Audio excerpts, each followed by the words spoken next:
नमस्कार दोस्तों, स्वागत करता हूँ आपका आपके अपने YouTube channel play with concepts में। जैसा कि आप सभी को पता है कि आज है 7 मार्च और 7 मार्च से मैंने आप लोगों से वादा किया था कि शुरुआत करूंगा अपने रीजनिंग के फुल सिलेबस क्लासेस की। तो चलिए शुरुआत करते हैं अपने UPSI target reasoning 100 out of 100 की पहली क्लास की। तो पहली क्लास में मैं आप लोगों के लिए लेके आया हूँ सर्कुलर सिटिंग अरेंजमेंट के सवाल या बैठक व्यवस्था के सवाल। ये पजल के अंतर्गत आते हैं। तो चलिए शुरू करते हैं सर्कुलर सिटिंग अरेंजमेंट को सीखना। तो सर्कुलर सिटिंग अरेंजमेंट के सवाल को सॉल्व करने से पहले कुछ बेसिक बातें आपको जान लेना बहुत जरूरी है। तो चलिए आपको बताता हूँ उन बेसिक और बहुत ही इंपॉर्टेंट बातों के बारे में। तो जैसा कि आपको दिख रहा है बायां और दायां, लेफ्ट और राइट, लेफ्ट और राइट कौन सा होता है ये आपके लिए जान लेना बहुत ज़्यादा जरूरी होता है। तो अब आप अच्छे से और बारीकी से समझिए लेफ्ट और राइट को। जैसे अब मैं खड़ा हूँ, इस तरह से आप लोग एग्जाम में बैठे होते हैं, सामने आपकी कॉपी या कंप्यूटर की स्क्रीन होती है और आप सीट पे इस तरह से उसकी तरफ मुंह करके बैठे होते हैं। एक हाथ में आपके पेन होता है, दूसरा हाथ खाली होता है। तो जिस हाथ में आपके पेन होता है वो हाथ आपका राइट हैंड होता है। 90% केस जो लोग राइट हैंडेड होते हैं उनकी बात कर रहा हूँ मैं। जो लोग लेफ्ट हैंडेड हो वो भी इसी तरह से समझे, वो अपने लेफ्ट हैंड में पेन लेके उसको राइट ना समझ लें। तो जिस हाथ में आपका पेन होता है वो हाथ आपका राइट हैंड होता है, इसको दायां हाथ कहते हैं। तो जो भी काम हम इस तरफ से करना शुरू करेंगे या इस तरफ से जैसे भी चलेंगे तो उसको दाईं ओर चलना कहेंगे, और इस तरफ से जो काम करेंगे, इस तरफ से कोई भी एंट्री फिल करेंगे तो उसको बायां या लेफ्ट तरफ से करेंगे। ये बात आपको समझ लेना बहुत जरूरी है। दायां जो आपका दायां होता है वही कॉपी में या स्क्रीन में दायां होता है, जो आपका बायां होता है वही कॉपी में या स्क्रीन का बायां होता है। आपका राइट हैंड कॉपी में भी राइट होगा और आपका लेफ्ट कॉपी में भी लेफ्ट होगा। तो चलिए आगे बढ़ते हैं राइट और लेफ्ट से। राइट और लेफ्ट के अलावा आपको जान लेना बहुत जरूरी होता है एक वर्ड दक्षिणावर्त या क्लॉकवाइज और दूसरा वामावर्त या एंटी क्लॉकवाइज। जो दक्षिणावर्त या क्लॉकवाइज होता है वो उस रोटेशन को कहते हैं जो घड़ी की दिशा में होता है। आपने देखा होगा घड़ी इस तरह से चलती है, तो जो रोटेशन घड़ी की दिशा में होगा उसको दक्षिणावर्त या क्लॉकवाइज कहेंगे, और जो रोटेशन घड़ी की विपरीत दिशा में, घड़ी इस तरफ चलती है लेकिन रोटेशन हमारा इस तरफ हो रहा है, उस रोटेशन को वामावर्त या एंटी क्लॉकवाइज कहेंगे। चलिए अब बढ़ते हैं और आगे। और अब इतनी विशेष और इम्पोर्टेंट बात कि अगर आपने उसको समझ लिया तो पजल सारी आपसे सॉल्व हो जाएंगी। अगर वो नहीं समझा तो आपसे कोई पजल जीवन में कभी सॉल्व नहीं होगी, क्योंकि अगर आप पजल की या सर्कुलर सिटिंग अरेंजमेंट की क्वेश्चन की भाषा को ही नहीं समझ पाए तो आप उसको सॉल्व कैसे करेंगे। तो अब करते हैं भाषा की बात। मैंने यहाँ पर ये 2 नोट लिखे हुए हैं, ये बहुत ही ज़्यादा इम्पोर्टेंट नोट हैं। ये वो भाषा लिखी हुई है जो इन सवालों में यूज की जाती है। तो यहाँ पे 2 या 3 कंजक्शन वर्ड इस तरह के होते हैं जिनको पकड़ना बहुत जरूरी होता है। जैसे आपको इस पूरे सवाल में 1 या 2 जगह 2 वर्ड मिलेंगे, और, तथा और एंड। इन 3 तरह के वर्डों को एक ही वर्ड बोलते हैं। ये तीनों एक ही तरह का काम करते हैं, ये कंजक्शन वर्ड है। अगर आपको इस पूरे सवाल में कहीं भी और, तथा या एंड लिखा मिल जाए तो करना क्या होता है, ये किस तरह पढ़े होते हैं क्वेश्चन में, आइए दिखाता हूँ आपको। A, B के बाईं ओर दूसरा है, फिर लिखा होगा और, तथा या एंड। D के दाईं ओर तीसरा है। इसका मतलब इन वर्ड के बाद जो भी अल्फाबेट लिखा होगा, जैसे और के बाद यहाँ पे डी लिखा हुआ है, तो इस डी का संबंध यहाँ से सीधा यो फर्स्ट वर्ड, जो फर्स्ट अल्फाबेट यहाँ पे लिखा हुआ है, इससे होगा। इस ए के रिगार्ड में बात हो रही है डी की, या डी के रिगार्ड से बात हो रही है ए की, और, तथा और एंड लगने के बाद जो भी अल्फाबेट आएगा उसका कोई भी संबंध बी से नहीं होगा, इसका संबंध सीधा ए से होगा। यहाँ पे ए के बारे में बात हो रही है, A, B के बाईं ओर दूसरा है, इसका मतलब जो ए है वो B के बाईं ओर दूसरा है। अगर मैं यहाँ पे बताऊं ये B है और इसके बाईं ओर ये A दूसरा हो जाएगा। A B के बाईं ओर दूसरा है, ये B है, इसका बायां ये हो जाएगा, इसका बायां हाथ जो आपका बायां वो इसका बायां हो जाएगा। तो B के बाएं दूसरी ओर A हो गया। यहाँ तक ये बात खत्म हो गई। अब और के आगे की बात देखते हैं। और D के दाईं ओर तीसरा है, तो जो A है वो D के दाईं ओर तीसरा है। यहाँ पे B से और D का कोई आपस में संबंध नहीं है। और कंजक्शन तथा कंजक्शन और एंड कंजक्शन के बाद जो भी अल्फाबेट लिखा होगा उसका संबंध यहाँ फर्स्ट पर्सन से होगा। मैं यहाँ लिख देता हूँ FIRST, फर्स्ट पर्सन से इसका रिलेशन रिलेट हो रहा है। यहाँ पे सेकंड पर्सन का बिल्कुल जिक्र नहीं करेंगे। तो अब देखते हैं D के दाईं ओर तीसरा है, जो A है वो D के दाईं ओर तीसरा है। तो D का दाईं ओर आपका दायां वो D का दायां, तो यहाँ पे D होगा 1 2 और तीसरा A। इस तरह से इसको समझेंगे। अगर आप इस भाषा को ही समझ गए तो ये सवाल आपसे सॉल्व होंगे। अगर आप इस भाषा को नहीं समझ पाए तो ये सवाल आपसे कभी सॉल्व नहीं होंगे। आइए इसी तरह से देखते हैं अपने दूसरे नोट को। ये भी बहुत ज़्यादा इम्पोर्टेंट नोट है और इसमें जो वर्ड है वो है जो। ये और ये जो, ये दो तरह के वर्ड सभी सवालों में यूज होते हैं और इनको ही समझना सबसे ज़्यादा जरूरी होता है। इस सवाल में भी 2-3 जगह आपको और जो मिलेंगे मैं आपको दिखाता हूँ। जैसे FD के तुरंत दाएं और A के बाएं, S इस तरह से GD के बाएं और तीसरा बैठा है जो E के पास नहीं बैठा। इस तरह से इन वर्णों को समझना बहुत ज़्यादा जरूरी होता है। आपने और के बारे में समझ लिया, जो के बारे में और समझते हैं। P R के दाईं ओर तीसरा है, P R के दाईं ओर तीसरा है जो S और Q के बीच में बैठा है। तो S और Q के बीच में कौन बैठा है ये हमको ये जो बताएगा। ये जो शब्द या जो कंजक्शन जब भी लगा होगा तो इसका संबंध होगा यहाँ से सेकंड पर्सन के लिए। अब बात हो रही है यहाँ पे R की। अब यहाँ पे एक आगे वाले पर्सन की बात नहीं हो रही है, अब यहाँ P की बात नहीं हो रही। जब जो कंजक्शन लगा होगा तो बात होगी R की। अब जो के बाद जो भी शब्द लिखा होगा उसका डायरेक्ट रिलेशन होगा सेकंड पर्सन से। यहाँ पे जो लगने के बाद हमारा रिलेशन जाता है सेकंड पर्सन के पास। तो ये बता रहा है S और Q के बीच में कौन बैठा है, S और Q के बीच में बैठा है R। तो देख लेते हैं S और Q के बीच में बैठ जाएगा R।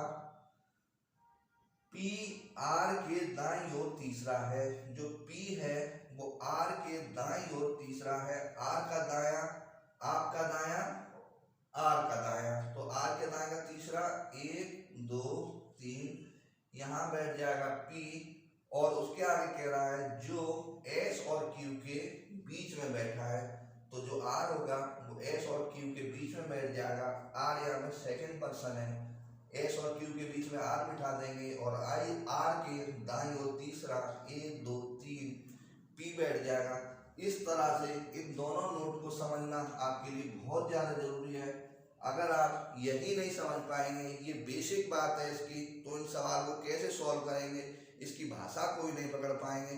तो चलिए अब शुरू करते हैं इस सवाल को सॉल्व करना। और अब जब आप इस सवाल को सॉल्व करेंगे तो बहुत अच्छे से समझेंगे इन दोनों वर्ड के बारे में, लेफ्ट और राइट के बारे में, और दक्षिणावर्त और वामावर्त के बारे में।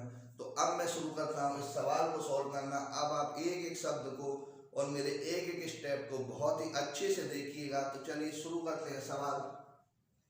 तो जो भी पजल्स के सवाल होते हैं वो सवाल अक्सर काफ़ी लंबे होते हैं। अगर हम उनको 2 या 3 बार पढ़ लेंगे पेपर में तो उसी में काफ़ी टाइम चला जाएगा।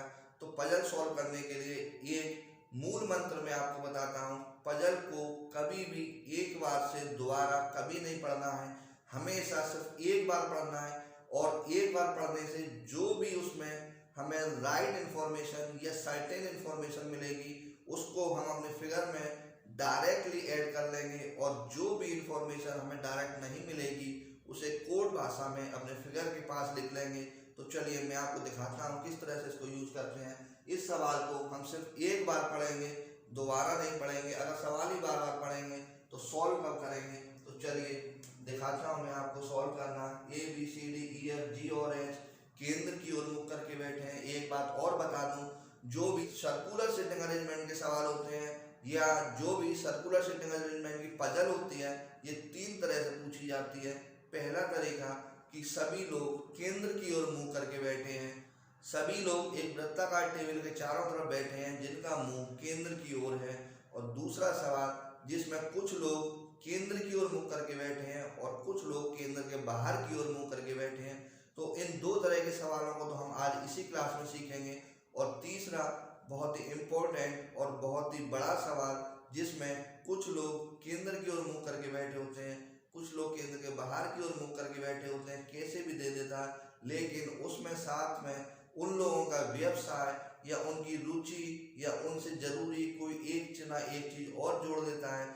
जैसे PQRST कुछ लोग हैं जो एक वृत्ताकार टेबल पे केंद्र की ओर मुख करे बैठे हैं और उनको खाने की अलग अलग चीजें पसंद हैं। कोई चाइनीज खाता है, कोई इटालियन खाता है, कोई साउथ इंडियन खाता है। इस तरह से कुछ ना कुछ उनकी रुचि के बारे में एक चीज और जोड़ दी जाती है। फिर उसको सॉल्व करना बहुत ही कठिन और बहुत ही बड़ा हो जाता है, लेकिन उसको मैं किस तरह से जल्दी सॉल्व कर सकते हैं आपके लिए इसका पार्ट 2 लेके आऊँगा तुरंत। तो उसमें मैं आपको बताऊंगा कि इस तरह के पजल को कैसे सॉल्व करते हैं। अभी देखते हैं इस पजल को कैसे सिर्फ एक बार पढ़ के और कम से कम टाइम में कैसे सॉल्व करेंगे। तो इसमें दिया गया है ABCDEFG और H, मतलब 8 लोग हैं जो एक वृत्ताकार टेबल के चारों तरफ बैठे हैं। 8 लोग इस वृत्ताकार टेबल के चारों तरफ उन्हें बैठा लिए हैं। इनका सभी का मुंह केंद्र की ओर है। ये 8 लोगों का मुंह केंद्र की ओर है, तो इस तरह से निशान लगाने की जरूरत है भी नहीं, और अगर चाहें तो लगा लें। जिन सवाल में कुछ का मुंह केंद्र की ओर होता है, कुछ का मुंह केंद्र के बाहर, तो इस तरह से लगाने से पता चलता है किनका केंद्र की ओर है, किनका केंद्र की ओर नहीं है। तो चलिए अब बढ़ते हैं आगे। आगे दे रहा है D के तुरंत दाएं। पहले यहाँ से यहाँ तक की इंफॉर्मेशन को अपने फिगर में लिख लेते हैं। F D के तुरंत दाएं है, तो जो F है वो D के तुरंत दाएं है। तो D को हम प्रॉपर प्लेस में हमेशा यहीं से पजल को सॉल्व करना शुरू करते हैं। जिसकी भी प्रॉपर इंफॉर्मेशन हो उसको इस पॉइंट पे लिख लेते हैं। यहाँ पे D के बारे में पता है कि D के तुरंत दाएं F है, तो D से सवाल को सॉल्व करना शुरू करेंगे। D का दायां इस तरफ से आएगा, ये दायां जाएगा, और बाएं के लिए ये यहाँ से आएगा। जैसे मैंने आपको बताया था, आपका दायां सवाल का दायां होता है। जब भी सवाल में दाएं की बात होगी तो जो आपका दायां होगा उस दाएं पे चलेंगे, और बाएं की बात होगी तो आपके बाएं पे सवाल का बायां होगा। तो D का दायां F D के तुरंत दाएं बैठा है, तो जो F बैठा है वो D के तुरंत दाएं बैठा है। इसका मतलब दाएं हाथ पे F तुरंत D के दाएं बैठ जाएगा। अब इससे आगे कह रहा है और A के बाएं तीसरा बैठा है। अब ये और वही और कंजक्शन है जिसके बारे में यहाँ मैं आपको समझा रहा था कि जब भी सवाल में कहीं भी और कंजक्शन लिखा मिलेगा तो डायरेक्टली और के बाद वाला जो भी अल्फाबेट या जो भी व्यक्ति होगा उसका रिलेशन इधर फर्स्ट पर्सन से होगा। तो इस और के बाद जो A लिखा है इसका रिलेशन F के रिगार्ड में दिया गया है। तो जो लिखा है और A के बाएं तीसरा बैठा है, तो A के बाएं तीसरा कौन बैठा है? A के बाएं तीसरा F बैठा है। तो F सवाल हमारा बैठ चुका है। अब F बैठा कहाँ है? A के बाएं पे बैठा है, तीसरे नंबर पे। तो A को हम कहाँ बैठाएं जिससे F बाएं A के बाएं तीसरे नंबर पे आ जाए। तो आइए देखते हैं। अब A बैठेगा इस पोजीशन पे।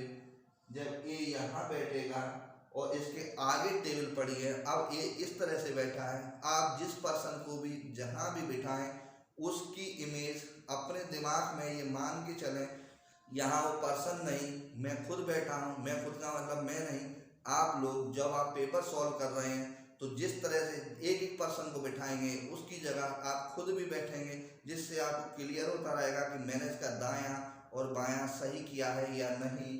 तो जब A का बायां A के बाएं तीसरे स्थान पे F बैठा है और A बैठ गया इस पोजीशन पे, तो अब A का बायां आपका बायां हो जाएगा, तो आपका अब बायां है ये हाथ, तो A के बाईं तरफ तीसरे नंबर पे F बैठा है कि नहीं, A 1 2 3, तो A के बाईं ओर तीसरे नंबर पे F बैठा है। इस तरह से उस पोजीशन पे खुद सेट होके हम सवाल को सॉल्व करते हैं। तो चलिए अब आगे क्या कह रहा है सवाल, A के बाईं तीसरा बैठ गया, अब G D के बाईं ओर तीसरा बैठा है, जो G है वो D के बाईं ओर तीसरा बैठा है, और D हमारा बैठा हुआ है, तो D के बाईं ओर G तीसरा बैठा है, अब बाईं ओर D का होगा इधर, तो 1 2 3, इस तीसरी पोजीशन पे आगे बैठेगा G, तो G बैठ गया D के बाईं ओर तीसरा, और उसके आगे कह रहा है जो, अब दूसरा कंजक्शन में मिल गया आपको, जो E के पास नहीं बैठा है।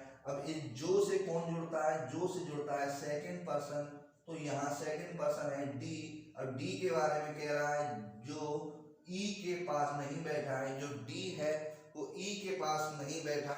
अब E के बारे में हमारा इस फिगर में कोई जिक्र नहीं है, तो इसको हम कोड भाषा में लिख लेंगे कि D के पास E नहीं बैठा है, ना इस तरफ बैठेगा E, ना इस तरफ बैठेगा, ये होती है कोड भाषा। D के पास ना इस तरफ E बैठेगा, ना इस तरफ E बैठेगा। अब यहाँ से हमें पता चल जाएगा कि D E के पास नहीं बैठा है, सवाल में दोबारा नहीं पढ़ना पड़ेगा। अब अगर वो एंट्री थोड़ी बहुत भी सवाल में फिट हो सकती है तो उसको सवाल में भी लिख लेते हैं।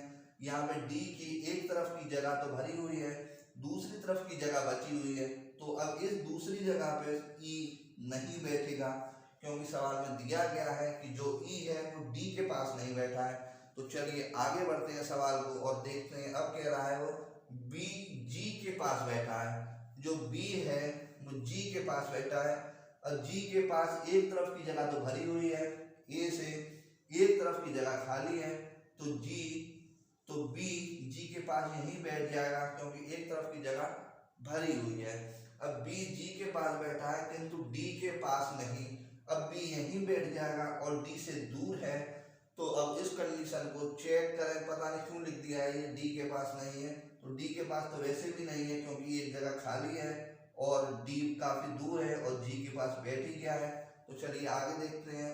C D या A के पास नहीं बैठा है, जो C है वो D के पास भी नहीं बैठा है और A के पास भी नहीं बैठा है। ये जो C है ये ना तो D के पास बैठा है और ना ही A के पास बैठा है। आप किसी भी तरह से लिख सकते हैं, जैसे भी आपको समझ में आए कि जो C है ये ना D के पास बैठ रहा है ना A के पास बैठ रहा है। तो अब सवाल में देखते हैं, A के पास हमारी ये पोजीशन खाली है, यहाँ C नहीं बैठेगा। D के पास हमारी ये पोजीशन खाली है, यहाँ C नहीं बैठेगा। अब ये जगह और ये जगह C के लिए खत्म हो गई है, तो जगह खाली कितनी बची है, इसके अलावा केवल ये जगह खाली बची है। तो अब हमारा C यहाँ बैठ जाएगा, क्योंकि यहाँ बैठना नहीं है, यहाँ बैठना नहीं है। इन दोनों के अलावा जगह सिर्फ एक ही खाली है, वो है ये, तो C बैठ गया है। C वाली कंडीशन को काट देंगे। अब रह गया केवल D, जो D है वो E के पास नहीं बैठा है, जो D है वो E के पास यहाँ नहीं बैठेगा, तो E बैठेगा भी यहाँ पे, क्योंकि सिर्फ ये और ये दो पोजीशन खाली रह गई हैं। यहाँ E बैठेगा नहीं, तो दूसरी जगह बची है ये, यहाँ E बैठ जाएगा। अब हमारी इतनी सब जगह में से केवल एक जगह खाली रह गई है और केवल एक पर्सन के लिए रह गई है, तो उस पर्सन का हम पता कर लेंगे।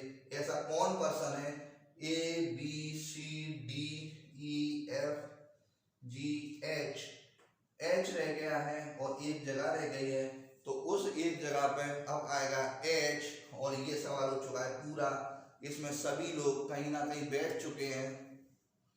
तो इस सवाल में मैंने पूरी कोशिश की आपको ये बताने की कि किस तरह से हम इस सवाल को दोबारा नहीं पढ़ते, सिर्फ एक बार ही पढ़ के सॉल्व करना होता है। अगर 2 से 3 बार भी पढ़ा तो बहुत टाइम हमारा निकल जाएगा। तो इसको सॉल्व करने के लिए दायां किधर से होता है, बायां किधर से होता है, और अगर कोई इम्प्रॉपर इंफॉर्मेशन दी गई है तो उसको कोड भाषा में कैसे लिखते हैं, तो इस तरह से इन सवालों को सॉल्व करते हैं। अब जब ये सारी एंट्री यहाँ पे फिल हो गई हैं, अब आपको इस सवाल में 2 से 3 और बैंकिंग एग्जाम में तो 5-5 सवाल पूछे जाते हैं, लेकिन और अदर कॉम्पिटिशन में 2 या 3 सवाल ही पूछे जाते हैं। अब इससे इसके रिगार्ड में आपसे सवाल ऑप्शन में पूछे जाते हैं। जैसे आपसे पूछ लिया जाए ई के दाएं को तीसरे स्थान पर कौन बैठा है, तो आपको यहाँ से देख के बताना पड़ेगा। ई के दाएं को तीसरे स्थान पर ई ऐसे बैठा है, ई बैठा है इस तरह से, तो जो आपका दायां होगा वो ई का दायां होगा। अब आपका बायां ये है, दायां ये है और दायां इस तरह से चलेगा, तो ई के दाएं को तीसरे स्थान पर 1 2 3, ई के दाएं को तीसरे स्थान पर बी बैठा है। आप अब यहाँ से देख के बता सकते हैं कि ई के दाएं को तीसरे स्थान पर बी बैठा है। इसी तरह से इसमें सवाल पूछे जाते हैं। दो बहुत ही इम्पोर्टेंट सवाल इसमें से किस तरह से पूछे जाते हैं उनके बारे में मैं आपको बता देता हूँ। तो इनमें से बहुत इम्पोर्टेंट सवाल जो पूछ लिया जाता है वो ये होता है कि अगर ए से शुरुआत की जाए, अगर ए से शुरू किया जाए और इन सब को दक्षिणावर्त में वर्णमाला के क्रम में लिखा जाए, ए से शुरू करते हुए दक्षिणावर्त वर्णमाला के क्रम में लिखा जाए, तो ऐसा कौन सा व्यक्ति या ऐसा कौन सा अल्फाबेट है जो चेंज नहीं होगा। ये सवाल इनमें अक्सर पूछा जाता है। तो पहले तो दक्षिणावर्त का मतलब समझिए। दक्षिणावर्त मैंने आपको बताया था कि क्लॉकवाइज होता है, इस तरह से चलने को दक्षिणावर्त कहते हैं, घड़ी की दिशा में। तो ए से शुरू करते हुए अल्फाबेट वाइज इसको अरेंज करें, मतलब A B C D E F G और एच। तो ए से शुरू करते हैं तो ए को गिनती नहीं करते हैं, ये क्वेश्चन में भी लिखा होता है ए को छोड़कर, तो ए को नहीं गिनेंगे। ए के अलावा ऐसा और कौन सा अल्फाबेट है जो उसी जगह पे रखा हुआ है, जो अल्फाबेट में अरेंज करने के बाद ये केवल सी है जो उसी पोजीशन पे है जो अल्फाबेट में अरेंज करने के बाद आ रहा है। तो ऑप्शन में आएगा ए। केवल एक अल्फाबेट ऐसा है जो इसको दक्षिणावर्त वर्णमाला क्रम में सेट करने के बाद भी उसका स्थान चेंज नहीं हो रहा है। तो ये सवाल हो चुका है पूरी तरह से सॉल्व। इसके ऑप्शंस भी आपने देखे, कैसे सॉल्व किया जाता है ये भी आपने देखा। तो अब मैं आपको दिखाता हूँ उसका दूसरा सवाल, जिससे आपको थोड़ी सी और अच्छी प्रैक्टिस होगी। इसी तरह का देखते हैं दूसरा सवाल। उसके बाद तीसरा सवाल देखेंगे जिसमें कुछ लोग केंद्र की ओर मुंह करके बैठे हैं और कुछ लोग केंद्र के बाहर मुंह करके बैठे हैं। तो चलिए देखते हैं अपने दूसरे सवाल को। तो चलिए ये है हमारी दूसरी पजल और इसको भी फटाफट से सॉल्व करते हैं। सिर्फ एक बार पढ़ेंगे, दोबारा नहीं पढ़ेंगे। A B C D F G H, केंद्र की ओर मुंह करे 8 लोग बैठे हुए हैं। 1 2 3 4 5 6 7 8 लोग केंद्र की ओर मुंह करके बैठ गए हैं। इन सभी के मुंह केंद्र की ओर है। अब आगे बताया जा रहा है एफ सी के दाएं तीसरा है, तो जो यहाँ पे एग्जैक्ट पोजीशन है वो है सी की। तो सी को हम अपनी प्रॉपर पोजीशन पर रख लेंगे। अब जो सी के बाद दिया है एफ, सी के दाएं तीसरा है तो सी का दायां होगा इधर 1 2 3। तो जो एफ होगा वो दाहिने हाथ पे तीसरे स्थान पे होगा। और एच के बाएं दूसरा है, तो अब फिर से हमें ये वही और मिला है, ये वही कंजक्शन वाला और है जो अपने बाद वाले अल्फाबेट को डायरेक्ट फर्स्ट पर्सन से रिलेट करता है। तो यहाँ पे एच का रिलेशन एफ के रिगार्ड में बताया गया है। एच के बाएं दूसरा है, एच के बाएं दूसरा कौन है? एफ है। तो एफ जो है एच के बाएं दूसरा होगा, इसका मतलब एच आएगा यहाँ। जब एच इस पोजीशन में बैठा है तो इसका बायां हो गया ये वाला 1 2, उसके बाएं हाथ की तरफ 1 2, बाएं हाथ पे एफ बैठ गया है।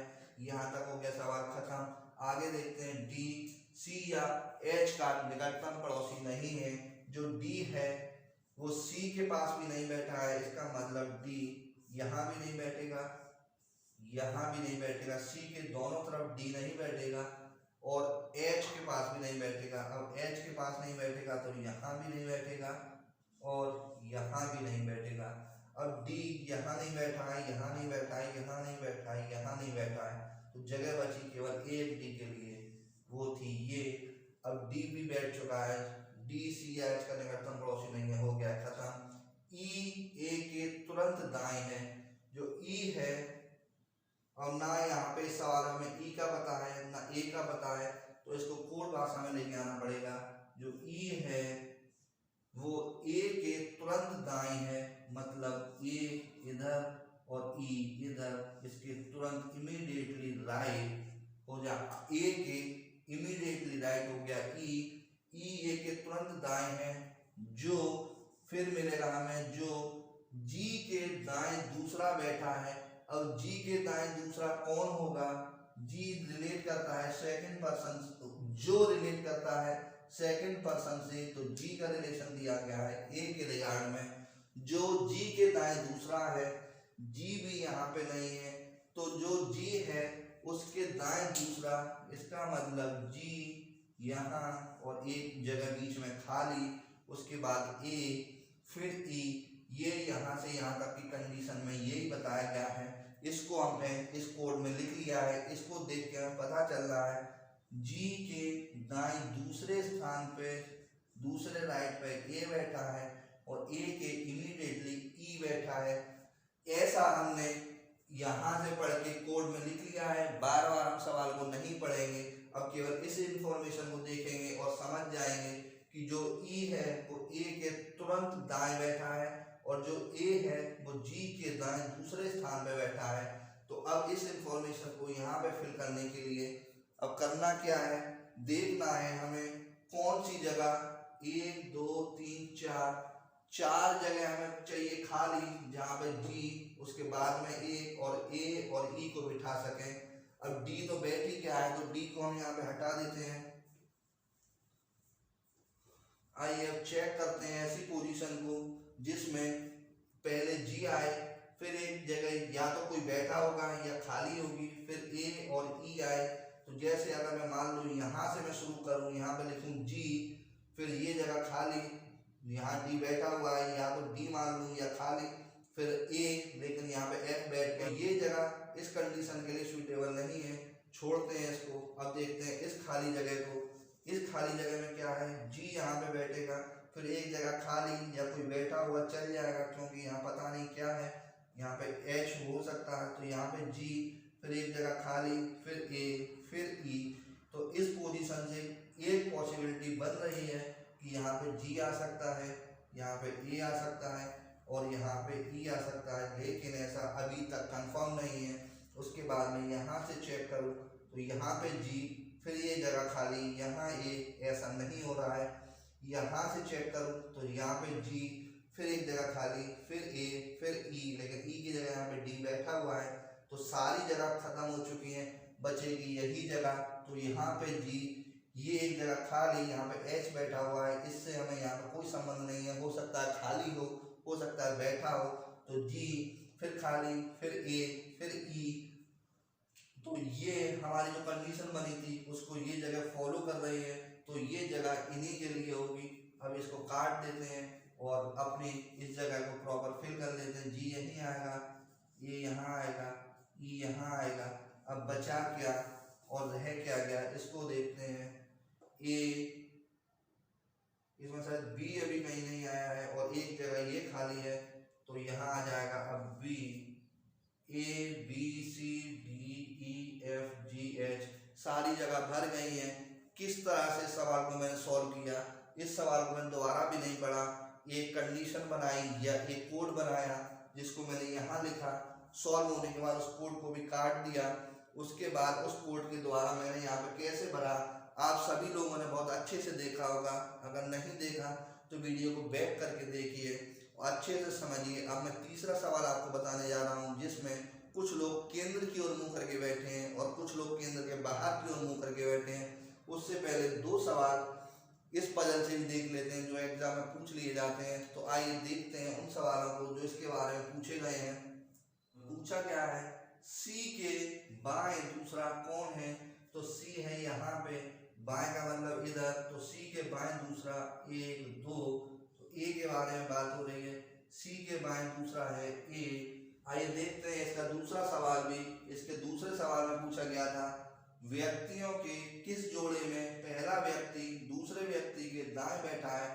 इसके ऑप्शन दिए गए थे सी बी, ए ई, एफ जी और डी बी। तो इन ऑप्शन में सही आंसर आएगा डी बी, क्योंकि डी बी के तुरंत दाएं बैठा है, यही उसमें पूछा गया है। ये सवाल हो चुका है सॉल्व। आइए देखते हैं अपनी तीसरी पजल, बहुत ही इंपॉर्टेंट पजल है। कुछ लोग केंद्र की ओर मुंह करके बैठे हैं, कुछ लोग केंद्र के बाहर की ओर मुंह करके बैठे हैं। आइए देखते हैं अपनी तीसरी पजल को। ये है तीसरी पजल जिसमें काफ़ी सारी इंफॉर्मेशन दी गई है। ये है कुछ लोगों का मुंह केंद्र की ओर है और कुछ का मुंह केंद्र के बाहर। तो आइए इसको भी सॉल्व करते हैं तुरंत। इसमें दी गई इंफॉर्मेशन को हम दोबारा यूज नहीं करेंगे, दोबारा नहीं पढ़ेंगे। तो देखिए कैसे करते हैं इसको सॉल्व। इसमें भी ABCDEFGH 8 लोग दिए गए हैं। इनमें से कुछ का मुंह केंद्र की ओर है और कुछ का मुंह केंद्र के बाहर की ओर है। तो जिसका मुंह अंदर की ओर होगा उसका एरो अंदर की ओर कर देंगे, जिसका मुंह बाहर की ओर होगा उसका एरो बाहर कर देंगे। अब देखते हैं, शुरुआत करते हैं सवाल की यहाँ से। ई का मुंह बाहर की ओर है और ई के अगल बगल वालों का मुंह केंद्र की ओर है। इस इंफॉर्मेशन से सवाल को हम शुरू नहीं कर सकते हैं। यहाँ पे कोई भी प्रॉपर इंफॉर्मेशन नहीं है। लेकिन अब इस इंफॉर्मेशन का जब नंबर आएगा तो हम इसको दोबारा नहीं पढ़ेंगे, तो इसको हम अपनी कोड भाषा में लिख लेते हैं। यहाँ दिया गया है कि जो ई है इसका मुंह केंद्र के बाहर की ओर है। तो जो ई का मुंह है ये बाहर की ओर है और इसके अगल बगल वालों का मुंह अंदर की ओर है। तो ई के जो भी अगल बगल बैठेंगे उनका मुंह अंदर की ओर होगा और ई का मुंह बाहर की ओर होगा। ये ऐसा इंफॉर्मेशन दिया गया है। इसको हमने कोड भाषा में लिख लिया है। अब हम वहां से इसको चेक नहीं करेंगे। अब देखते हैं आगे। एच ई के दाएं को दूसरे स्थान पर बैठा है। ये प्रॉपर इंफॉर्मेशन है। जो एच है वो ई के दाएं को दूसरे स्थान पर बैठा है। यहाँ पे ई प्रॉपर इंफॉर्मेशन में दिया गया है। ई को बिठा देंगे और ई के बारे में हमें यहाँ से पता है कि ई का मुंह बाहर की ओर है। तो अब ये ई बैठ गया है और इसका मुंह है बाहर की ओर। इसका मतलब ई इस तरह मुंह करके बैठा है। अब ई का दायां होगा इधर और ई का बायां होगा इधर। जिसका मुंह बाहर की ओर होगा उसका दायां और बायां पलट जाए। तो ई का मुंह है बाहर की ओर। अब आप पेपर से उल्टी दिशा में बैठ जाएंगे तो आपके पेन या आपका सीधा हाथ इस तरफ आ जाएगा। तो अब दायां और बायां भी इसी तरह से बदल जाएगा। अब आपका दायां ई का दायां होगा और आपका बायां ई का बायां होगा जब आप दूसरी ओर देख रहे हैं। ऐसा आपको एग्जाम में इमेजिन करना पड़ेगा कि अब मैं टेबल की तरफ मुंह करके बैठा हूँ, जब अब मैं टेबल से बाहर की ओर मुंह करके बैठा हूँ। तो ई जो बैठा है वो टेबल से बाहर की ओर मुंह करके बैठा है। तो ई का दायां होगा अब इधर और ई का बायां होगा इधर। लेकिन इस निशान को हम लगा के पूरा सवाल सॉल्व नहीं कर सकते हैं, इसलिए इसको नहीं लगाएंगे क्योंकि कुछ लोग दाएं बैठे होंगे और कुछ लोग बाएं बैठे होंगे। अब आगे देखते हैं। एच ई के दाएं को दूसरे स्थान पे है। तो ई इधर को देख रहा है तो दायां होगा इधर। तो दूसरे स्थान पे एच आ गया हमारा यहाँ। ई यहाँ, एच दाएं को दूसरे स्थान पे और बी ई के बाएं को तीसरे स्थान पे। जो बी है वो ई का बायां 1 2 3। तो यहाँ पे आ गया ई। तो जो ई है यहाँ पे आ गया बी। तो जो बी है वो ई के बाएं को तीसरे स्थान पे हो गया और जो एच है वो ई के दाएं को दूसरे स्थान पे हो गया। यहाँ तक तो सवाल हमने कर लिया है सॉल्व। अब देखते हैं इसके आगे। आगे क्या कह रहा है। जो डी है, डी का मुंह केंद्र की ओर है और डी के अगल बगल वालों का मुंह बाहर की ओर है। ये भी प्रॉपर इंफॉर्मेशन नहीं है, इसको भी कोड में लिखना पड़ेगा। जो डी है यहाँ पे किसी का भी यूज नहीं हुआ, ना डी का ना किसी और। तो डी का मुंह है केंद्र की ओर और डी के अगल बगल वालों का मुंह है बाहर की ओर। तो जो डी है उसका मुंह आएगा केंद्र की ओर और उसके अगल बगल वालों का मुंह होगा बाहर की ओर। यहाँ तक हम सवाल को कर चुके हैं। अब इससे के ऊपर की इंफॉर्मेशन की हमें ज़रूरत है नहीं, हम उसको दोबारा नहीं पढ़ेंगे। अब जी ए के बाएं को दूसरे स्थान पे है। जो जी है वो ए के बाएं को दूसरे स्थान पे है। यहाँ पे ना जी दिया गया है ना ए दिया गया है। तो जी ए के बाएं को दूसरे स्थान पे लिख लेंगे। तो जी ए के बाएं को दूसरे स्थान पे है। तो ए है ये, बायां होता है का उल्टा। जब तक हमें ये नहीं पता इनमें से कौन सा केंद्र की ओर है या कौन सा केंद्र से बाहर की ओर है, तब तक हम यही मानेंगे कि ये दोनों केंद्र की ओर मुंह करके बैठे हैं। तो जो जी है वो ए के बाईं ओर दूसरे स्थान पे है। तो जी को एक स्थान छोड़ के ए के बाईं ओर बिठा देते हैं। कुछ कोड मैंने यहाँ लिखे हैं, कुछ कोड यहाँ लिख रहा हूँ, जगह की थोड़ी सी कमी रहती है मेरे पास। तो जो जी है ये ए के बाएं को दूसरे स्थान पे सेकंड लेफ्ट में जी ए के बैठ चुका है। इसके आगे कह रहा है बी एच के दाएं को तीसरे स्थान पे है। बी और एच दोनों यहाँ पे दिए गए हैं, दिया गया है बी एच के दाएं को तीसरे स्थान पे है। तो जो बी की पोजीशन है ये एच से तीसरे स्थान पे तो है 1 2 3, लेकिन दाएं से है या बाएं से ये अभी पता कर लेते हैं। अगर एच का मुंह केंद्र की ओर होगा तो दायां 1 2 3 4 5 हो जाएगा। तो इसका मतलब एच का मुंह केंद्र के बाहर की ओर है।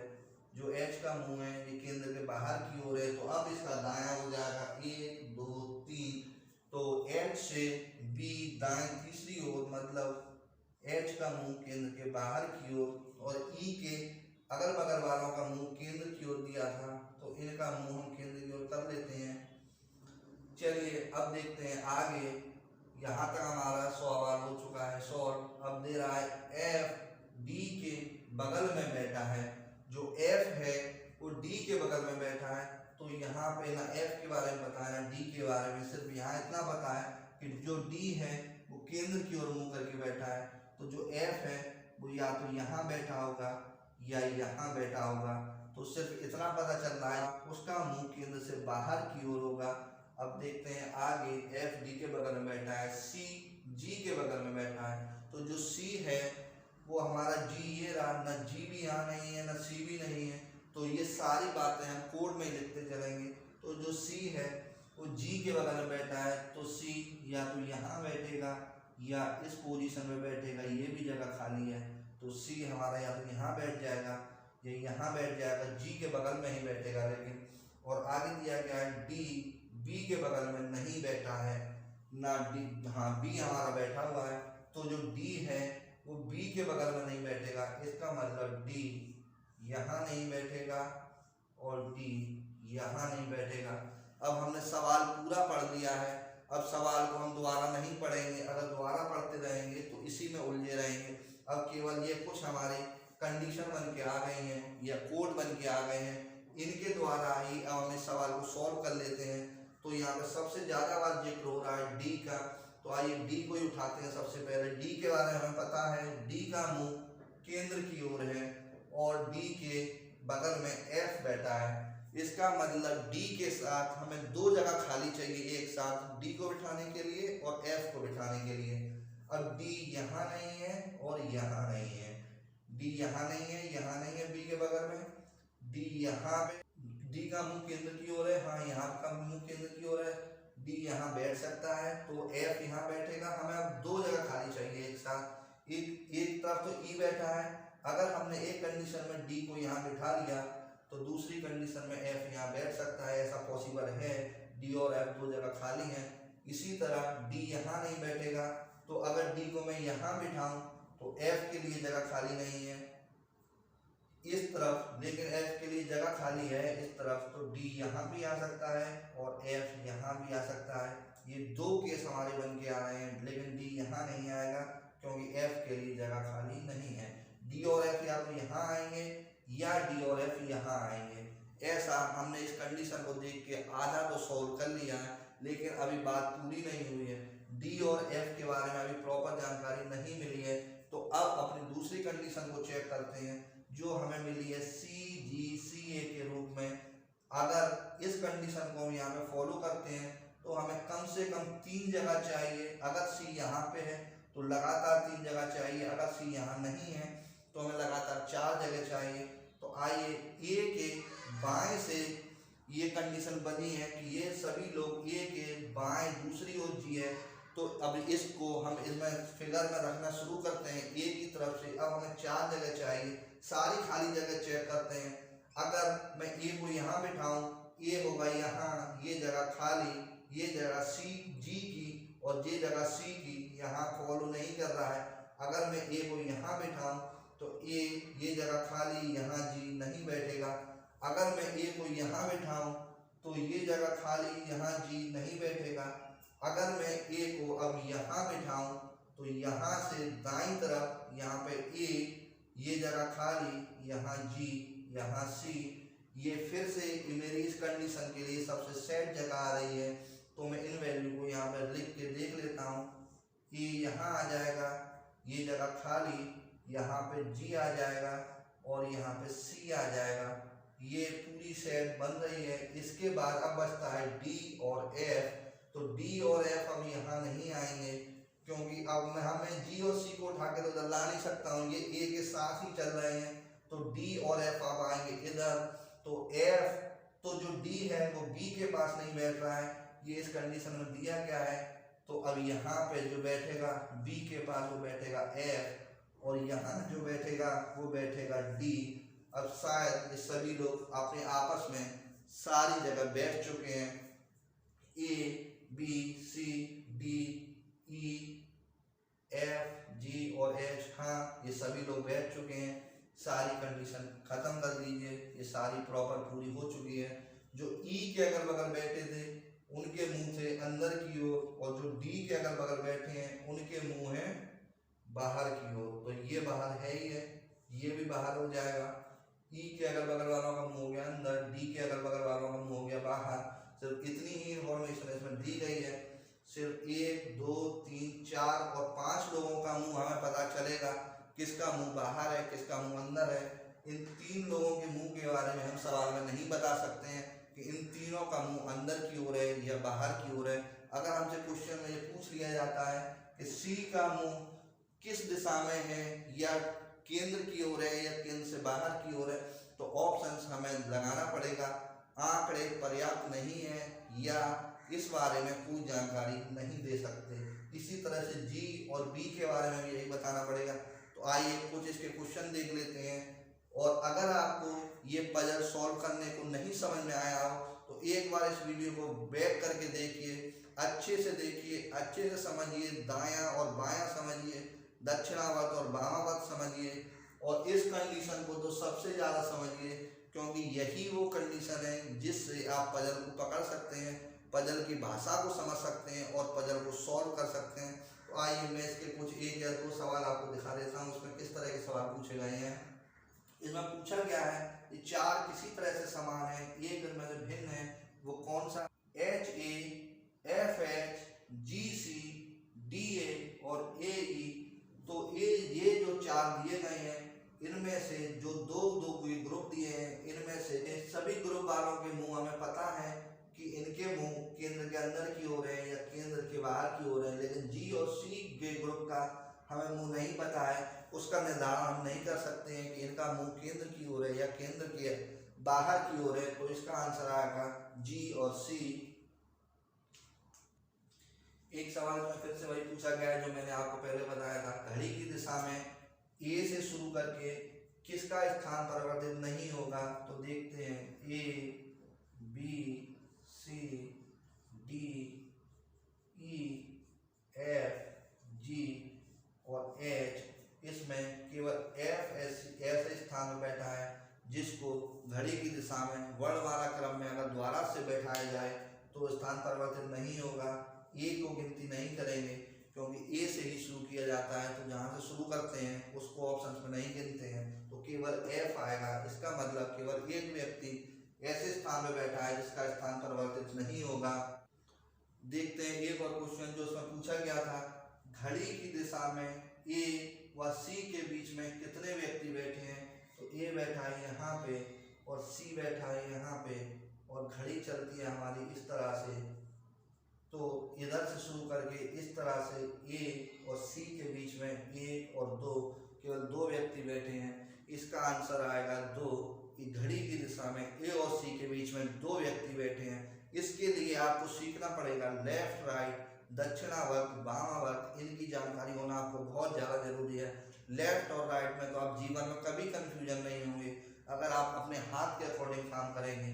जो आपका राइट होगा वो क्वेश्चन का राइट होगा, जो आपका लेफ्ट होगा वो क्वेश्चन का लेफ्ट होगा। लेफ्ट और राइट की जरूरत तो हमें रीजनिंग के हर टॉपिक में पड़ेगी। कम से कम 7 से 8 टॉपिक ऐसे हैं जिनमें हम लेफ्ट और राइट पे काम करेंगे। तो लेफ्ट और राइट को तो आप एक बार में बहुत अच्छे से समझ लीजिए। जब भी रीजनिंग के किसी भी सवाल में लेफ्ट की बात होगी तो इस तरफ से होगी और राइट की बात होगी तो इस तरफ से होगी। कई सवालों में दिया जाता है सीढ़ी लिख दी जाती है और पूछा जाता है इसको लेफ्ट से गिनिए या इसके राइट से गिनिए, तो हमेशा आप राइट के लिए इस हाथ से गिनेंगे और लेफ्ट के लिए इधर से गिनेंगे। तो चलिए आज की क्लास को मैं करता हूँ यहीं पे ख़त्म। अगर आपको मेरी ये क्लास अच्छी लगी है और आप मेरे चैनल पर पहली बार आए हैं तो मेरे चैनल को जरूर करिएगा सब्सक्राइब। आज से मैंने आप लोगों के लिए शुरू किया है रीजनिंग की target UPSI reasoning 100 out of 100 batch, जिसकी ये थी पहली क्लास, जिसमें मैं आपके लिए लेके आया था सर्कुलर सिटिंग अरेंजमेंट के सवाल, जिसका ये था पार्ट 1। अभी आपने पार्ट 1 देखा है, अब आपको पार्ट 2 में मैं दिखाऊंगा, जिसमें एक कंडीशन और बढ़ जाती है, जिसमें लोगों के व्यवसाय को या रुचि के बारे को और ऐड कर दिया जाता है। उन सवालों को कैसे सॉल्व करते हैं, तो चलिए आगे के वीडियो का नोटिफिकेशन अपने मोबाइल पर तुरंत प्राप्त करने के लिए मेरे चैनल को सब्सक्राइब करने के साथ साथ घंटी के बटन को जरूर दबाएं। तो अब मैं मिलता हूं आपसे आपके अगले वीडियो में।